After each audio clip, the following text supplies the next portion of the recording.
ভাই আমার তো লোকের ভাই ভাই আমার তো লোকের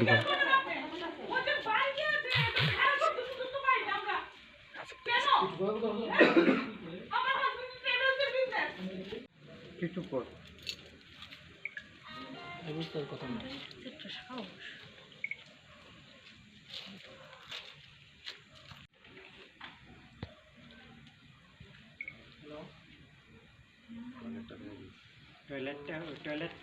দরজা গেট আমরা লাগানো আসলো আমাদের সাইডে স্লাইডিং চালানো ওই পাশে সাইডে আমার ঘরে আমার ভাইয়ের মেয়ে আছে প্রায় 3 বছর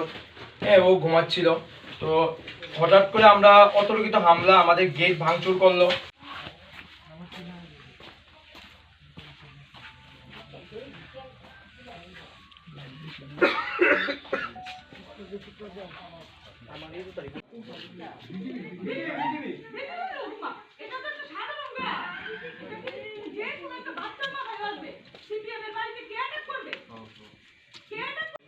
রাত্রি প্রায় 11টা বাজে আমরা সবাই খেয়ে দিয়ে ঘুমোতে গিয়েছিলাম তথারীতি আমরা যখন ঘুমোতে গিয়েছিলাম হঠাৎ করে আমরা অতর্কিত আক্রমণের আওয়াজ শুনি তখন আমাদের যে একটা গেটের দরজা মানে মেইন গেট যেটা ওটাকে অতর্কিতভাবে ভাঙচুর করা হয় এবং ওপেনলি বলা হচ্ছে সুমন তুই সিপিএম কেন করছিস তুই বেরোতে পারবি না বাড়ি থেকে হ্যাঁ তুই বিজেপি কেন করছিস না সিপিএম করতে দেব না এরকম নাম নিয়ে ওরা বাড়ির মধ্যে অতর্কিত আক্রমণ করে তথারীতি আমাদের চলা সক্ষম হয়নি যে আমার ঘরের দরজাটা ভাঙানো তারা কি করলো তারা আমাদের ছাদের একটা জ্বালানা ছিল স্লাইডিং জ্বালানা ওটাকে চুরমার করে আমাদের পাশের একটা গেট এটা আমাদের কাকাতারা গেট ওই কাকাতারা গেট দিয়ে প্রবেশ করার পর যে আমাদের প্রথম আমাদের মেইন ঘরের যে একটা স্লাইডিং জ্বালানা যে করে আমার ভাইয়ের মেয়েটা প্রায় 3 বছরের বাচ্চা ওকে এই জ্বালানাটা চুরমার করে ভেঙে দেয় এবং কাচের যে টুকরোটা ওর গায়ে গিয়ে পর্যন্ত পড়ে অতর্কিতভাবে দা দিয়ে আক্রমণ করা হয় তখন আমরা বুঝতে পারলাম যে ওদের হাতে দা আছে কতজন ছিল তারা কতজন ছিল মিনিমাম তো আমরা যতটুকু বুঝতে পারছি এরা সংখ্যায় কম ছিল না এবং যতটুকু কারণ ওদের আক্রমণের তীব্রতা দেখে বোঝা যায় কতটুকু ছিল কিন্তু আমাদের প্রাণের ভয়ে আমরা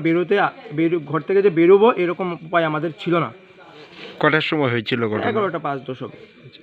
আমাদের একটাই দাবি যে যদি রাজ্যের স্বরাষ্ট্রমন্ত্রী থেকে মুখ্যমন্ত্রী বলে দোক যে নিরাপত্তা মানুষের থাকবে না কেউ অপোজিশন পার্টি করতে পারবে না যদি ঘোষণা অন মিডিয়া মুখ্যমন্ত্রী দিয়ে দেয় তাহলে এটা আমরা সাধারণ মানুষ হিসেবে চিন্তা ভাবনা করব কি মনে হয় মানে কি কারণে আপনার উপরে প্রথমত গোটা রাজ্যে আক্রমণ চলছে সমাজদ্রোহীদের নিয়ন্ত্রণ করা যখন মুখ্যমন্ত্রী ব্যর্থ হয়ে যায় তখন মনে হয় না এই রাজ্যে বসবাস করা ত্রিপুরা রাজ্যে অ্যাটলিস্ট বসবাস করার মতো সাধারণ মানুষের পরিস্থিতি আজকে আক্রমণটা হতে পারে মানে আমাদের উপরে হয়েছে এই আক্রমণটা কোথায় গিয়ে থামবে এটা সাধারণ মানুষই বুঝবে আর এটাও ঠিক যে আক্রমণটা কিন্তু শেষ কথা সবসময় হবে না আজকে আমার বাড়িতে আক্রমণ গিয়েছে তো একবার এরপর আমি ওপেনলি আজকে মিডিয়ার সামনে বলছি আমি দ্বিতীয়বার আবার দাঁড়াবো রাস্তায় দেখি তারপর কে আসে আপনি কি কোনো রাজনৈতিক দলের আমি এসএফআই রামনগর অঞ্চল কমিটির সম্পাদক আচ্ছা কি মনে হয় মানে বিরোধীদের ওপেন বিজেপি নাম নিয়ে তো আক্রমণটা করেছে না বিরোধীর উপরে পরপর আক্রমণ হচ্ছে তো এটা তো কেন হচ্ছে এটা তো রাজ্যের মুখ্যমন্ত্রীকে জিজ্ঞাসা করুন না আপনারা যে বিরোধীদের উপর আক্রমণটা কেন করছে ওরা ওদের ভয় কিসের এত